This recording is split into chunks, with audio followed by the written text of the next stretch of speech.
Tolonglah, janganlah jahit saya. Sebab? Jahitan saya tak cantik. Okey, saya nak tanya Taylor apa pengalaman dia bersama dengan pelanggan. Jom kita tanya. Okey Biha, saya nak tanya soalan. Ya. Pernah tak kena marah dengan pelanggan yang sedangkan masalah tu bukan masalah daripada Biha? Ni Mike. Ya. Apa contoh pengalaman tu?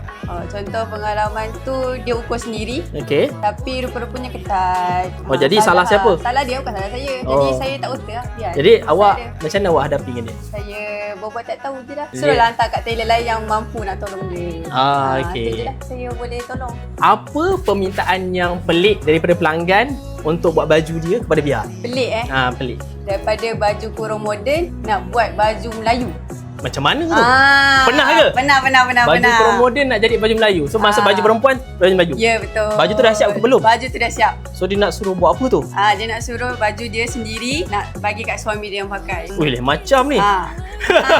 Lain pada lain kan? Biasa orang kongsi beg boleh. Baju lain. Lain. Ini bukan luar biasa, ni liar biasa.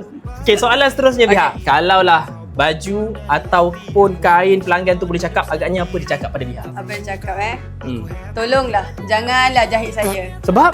Jahitan saya tak cantik. Macam mana tu? Aduh, okey.